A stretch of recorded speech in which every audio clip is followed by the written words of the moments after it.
Congresswoman Diana DeGette says the House is going to introduce articles of impeachment against the president. There are also reports that his cabinet is considering the 25th Amendment. Denver 7's Megan Lopez continues our 360 coverage tonight with perspective on how the next 2 weeks could play out. And Megan, I think a lot of people are wondering, could this actually happen?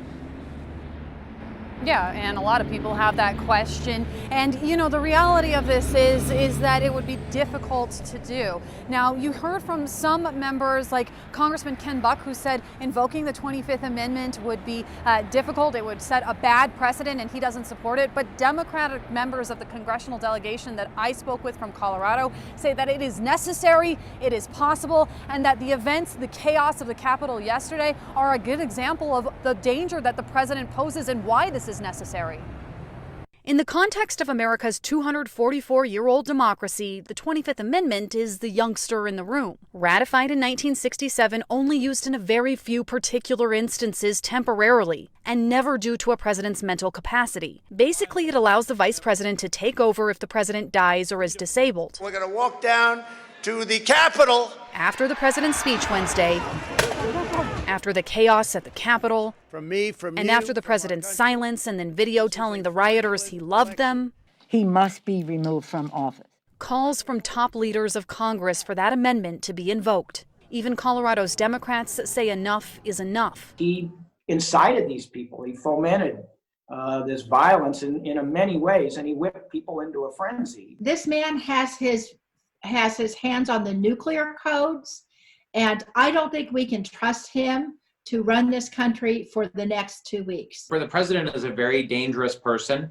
He's a very violent person, and he's very unstable. In my opinion, some of the things that he's done recently are insane. But invoking the 25th Amendment is up to Vice President Mike Pence and the cabinet. And DU constitutional law professor Alan Chen says it's unlikely before the inauguration.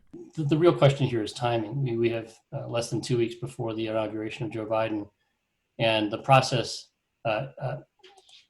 sets a minimum time period. The president is also allowed to dispute it, which would prolong the process. The other idea is another impeachment. The impeachment would be something else and could potentially bar Donald Trump from ever running for office again. We have to look at the timeline and what is possible, given that short period, and whether or not that it could extend beyond his term in office too. And we are conducting that assessment right now. But again, Chen says that would be difficult. Both of those approaches are unlikely to occur.